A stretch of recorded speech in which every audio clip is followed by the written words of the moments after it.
Tsy ady novina ny président Lalitsa minona reo zokony a malala tokony ataoko nona matetika tsy ady aminy mihitsy a fa no azy zay ny ataoko hoe zao natao hoe anamafy ny faneho-kevitro nataoko tany Mahajanga tamin'ny farany herinandro teo tamin'ny sabotsy tsy sanaky avo vava fanoherana ny fanavoizana zay tarihan'ny pereremony fa tia metraka ny mangarahara sy tia maly ny ete-hitanareo fantanina petrakanareo indrindra verana gazety hoe ahoana ihany ty toe-dara-pireneny ty président mametraka an'izany daholo zay nalehanay reky atrany filiara atrany Mahajanga farany teo a tany Tamatavy a tanyreo revopartany tany Fianarantsoa eto Antananarivo mametraka izy satria samy maiky tena maiky dodiny hoe ahoana ihany ny fitantanana ny firaram-pireneny ty président dia amafisina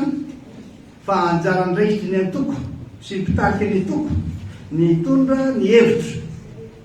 na mamaly ny vahoaka zany fantaniny zany anjarako zany mamaly azy dia zay no ijoroanay antoko timony efa nilaza foana ombenimbeny tampilekazy hatramizay raha tsisy mihitsy ny consultation na mba hifanarahana sarotra be mameraka zany na olona tsara be tominy reny ara sarotra satria manana antoko politika maromaro tsika eto za tsy tia ametrana amaritra lehibe sy ny keliny fa tokony tsy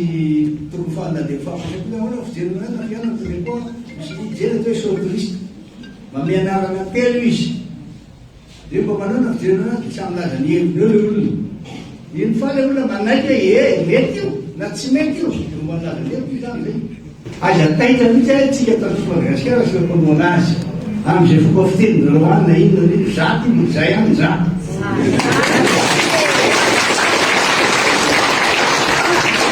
raha misy fanontany any akaiky président ny anatra politika tany prétoriala misy ny atao hoe INSA zay roa taona anarangitona niaraka tabe code zay nanao politika zay ny atao re politika momreny zay raha zay mpanao constitution maneran-tany any Espagne any Afrique le izy daholo raha nao anty azy dia iantso azy ka ty Madagasikara fa tsy hotakaraiky daholo koa zavatra expérience hita ka dia zay tiako resana tsara no alohan'ny dirediratsika hoe ina ina dia hoe aminareo zany miafatra tombany aza mamaly zay fiteny sasany reny satria misy olona tsy mivoaka teto Madagasikara tory a dia tonga dia manenonena ambadika any fotsiny dia taitinareo aza taikatra zany sasana zay mandrehitra torson a torson novelikeo tsy ady novina ny président Mikaël Lalitsa minona reo a zokony a malala tokony ataoko nona matetika tsy ady aminy mihitsy a fa no azy zay ny ataoko hoe zao natao manaraka izy a tsara tsy manaraka izy a ry tokora falimanana miezaka tsika mifandray amin'ny Riamato Imbe Jovial na ny ampitan-dranomasina any miarabanao Riamato Imbe Jovial mivantana eto amin'ny Top Radio amin'ity fotoana ity. Miarabanao namana Roland, miarabana mpanao gazety rehetra, ny teknisianina nanao ny ezaka amin'ny fampitana an'izao tafatafa isika zao ary miarabana vahoaka malagasy koa ilay tokantrano any miaino ny resaka izay fanaovantsika tompoko dia misaotra betsaka tamin'ny fanasana eny ary ianao tena isaorana indrindra ary any ampitan-dranomasina mbola mety vo maraindraina be koa nefa dia noho ny atao hoe raha manana ty zavasy ty dia tsara ihany satria amin'ny maha teknisianina nanao indrindrandrindra pahay amin'ny lafiny ataontsika hoe lafiny finance ny tena kanany hevitra ao sy mety ho fanazavana mety ho teknika kokoa zany satria amin'izao fotoana zao atao hoe fa hatramin'ny volana febroary moa zany tamin'ity taonty nisy resaka hoe politique monétaire zany zay nifaritany teo anivon'ny banque centrale anisany anankiray misongadana ao anatin'iny moa zany dia namerana oromby folo isan-jato ny taux directeur zany mba hoe ahafahana amin'ny fe indrindrandrindra amin'ny lafiny fisondrobidim-piainana etsakilany ihany koa dia misy le vinavinany amin'le hoe noaviny ny vola malagasy zany ny ariary satria le hoe isy famerana ny vola eo amin'ny arivo ariary eo zany ny fetra ambony dia ny fanontaniana Riamato Imbe Jovial ny amin'ny hoe fanao ve sa zava-baovao ve ny zavatra toy izany ary inona no heviny sy mety hoe fetraikany raha miresaka ohatra amin'ny lafiny ataontsika hoe sandam-bola sy ny lafiny ataontsika hoe inflation na ny sondrom-bidim-piainana. Zavatra roa samihafa moa ny tenenao teo fa mifampiankina mikasika le taux directeur banque centrale nitazoma 2,7 taux directeur banque centrale manko miankina bebe kokoa amin'ny paramètre isan-karazany isan'izany ny inflation. Matotry miovy ny zavatra iny dia stable l'inflation izany hoe fitangany vidim-piainana. Rehefa stable ny fitangany vidim-piainana dia tsy manana intérêt ny banque centrale na ampitombo ny taux directeur na ampihena ny taux directeur satria zao ny antony. Raha mihena ny taux directeur ny banque centrale ataontsika hoe 2,7 na hena 1,7 fotsiny ina ny dikan'izany dia mihena ny taux d'emprunt any amin'ny banque primaire. Rehefa mihena ny taux d'emprunt any amin'ny banque primaire dia betsaka ny maka vola. Rehefa betsaka n'le maka vola zany dia stimuler misy ny investissement. Rehefa misy ny investissement dia stimuler les consommations. Rehefa stimuler les consommations izy dia iny no mahatonga le fitangana le vidim-piainana satria betsaka ny consommation zany hoe betsaka ny tinady no mitolotra ohatra zavatra ohatr'izany. Rehefa miakatra indray ny taux directeur ny banque centrale ohatra hoe 2,7 dia miakatra ihany koa ninona moty ny taux eny amin'ny banque primaire rehefa katsika vola isan-karazany reny fakatso entreprise sy ny karazany reny. Ka rehefa miakatra ny taux d'intérêt ny amin'ny banque primaire dikan'izany vitsy ny olona maka vola mitosany amin'ireny rehefa vitsy ny olona maka vola amin'ireny tosy reny dia freine l'inflation reny zavatra. Zay aloha ny mécanisme iny. Faharoa manaraka an'izay mikasika le fanovana an'le vola. Lasa resabe izy io tatoato. Zavatra tsotra fotsiny izy io. Efa nisy firenena vitsivitsy nanao azy io fa ny antsika zany manova an'le ataontsika hoe le taux de conversion antsika mihitsy. Lasa hoe 20 000 ariary teo aloha dia ny 20 000 ariary lasa 1 000 ariary. Inona ny objectif antsika tsy hiodina gauche à droite. Inona ny objectif tiana ao anatin'io zavatra io. Ny objectif voalohany ao anatin'io zavatra io dia tsotra ihany. Betsaka le vola en circulation mbola tsy hita amin'izao fotoana zao miafina nahodikodina reny vola nahodikodina teo aloha reny nandritran'le période tsika nisahotaka teo amin'le firenena misy vola mivoaka anoany tsy hita hoe aiza reny vola reny. Misy ihany koa vola nahodikodina nahodikodina teo aloha na ohatr'izany ohatra dia mbola stockena quelque part tsy hita reny vola reny dia tadiaviny reny vola reny. Fomba fanao hitadiavana an'ireny vola reny dia famadihana ny vola amin'ny firenena anankiray. Zany hoe soit ovainao tanteraka le vola na io 20 000 ariary io ohatra ovainao 20 000 ariary fa sary hafa na zavatra ohatr'izany mioblige an'le olona zany mamoaka an'ireny vola reny aingany liquide an'ireny vola reny. Soit izy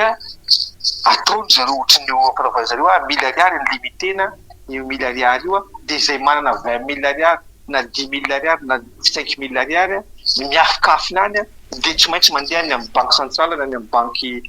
primaire manakalo an'ireny vola en circulation efa mivoaka ny hoany miafina milevina tsy hay na aiza na aiza zavatra fatao tanandraram-pandrosoana ireny zavatra ireny satria rehefa misy sahotaka na misy fanodikidinam-bola sarotra no mametraka an'ireny mise en circulation sur le circuit économique dia tsy maintsy miafina quelque part. Zay logika derrière ny zavatra io. Dia fantenenao to hoe ampiovany sandam-bola valeramoana moa nampiovany sandam-bola an'le 1000 ariary resta 1000 ariary, 20 000 ariary resta 20 000 ariary, 500 ariary resta 500 ariary. Mampiova le sandam-bola ny le politique monétaire mampiova le sandam-bola par rapport amin'ny euro, dollar sy vola rehetrarehetra convertibilité ny vola atsika amin'ireo devise étrangère. Ka inona nampiova leny? Sisy fiovany sandam-bola mihitsy fa au contraire ihany koa mety misy effet pervers io, le effet pervers le inflation derrière sy ny fitotongany azy raha tsy haitsika ny gérien zay zavatra. Ny aian'ny olona Andriamato Serge Mbe Jovial dia hoe ahoana moa zany satria eo amin'ilay pratikan'le izy le fikirakiran'ny olona amin'le izy mety hoe ao anatina hiteraka fikorotanana ve mety ara-tsosialy mihitsy ve le izy raha tiana tonga zay fotoana zay. Tsisy fikorotanana le ohatran'ny olona miova vola rehetra ihany. Rehefa miova vola dia misy fotoana tsy maintsy misadapte le vahoaka, tsy maintsy misy fotoana zay ohatrantsika ohatra androany fotsiny teneny tapa-kevitra ny banque centrale ohatra mametraka ny atao hoe ohatra 50 000 ariary vola tokany ohatra fotsiny zany. Ataoko contraire le izy ataoko amin'le 1000 ariary fa ataoko amin'ny 50 000 ariary ali amin'ny l'autre côté indray. Dia rehefa tonga iny mise en circulation dia tsy maintsy misadapte amin'iny ny économie atsika, zany hoe ny vahoaka sy ny karazany. Misy fotoana fotsiny izy mbola tsy zatra na olony tsy zatra dia misadapte tsikelikely iny zavatra iny mandeha tsikelikely iny zavatra iny de tonga am'le fahazarana ana fa tsy misy hoe tsy misy tsisy impact hoe mouvement sociaux tsisy impact ohatr'izany tsy zavatra ohatr'izany fa le temps fotsiny ahafahantsika misadapte amin'izay zavatra iny. Fantanina farany Andriamato Serge Mbe Jovial mikasika an'le resaka contexte satria mikasika an'le hoe zavatra mitranga maneran-tany ty resaka ady any a Iran ity zany sy ny mety ho fiantraikan'izany le resaka opportunité hoe fotoana hoe raha ohatra zao satria ao anatin'le hoe savorovoro maneran-tany zany zay misy fiantraikany lehibe amin'ny lafin'ny toe-karena any zany le mety ho fanontaniana ihany hoe inona mety ho fiantraikany mety ho negatifa ao anatin'le izy ao anatin'izao vanim-potoana zao ny siny le mety fanovana le vola. Zavatra roa samy hafa iny le azavaiko aloha le resaka sahororo eran-tany amin'izao fotoana zavatra misy amin'izao fotoana zao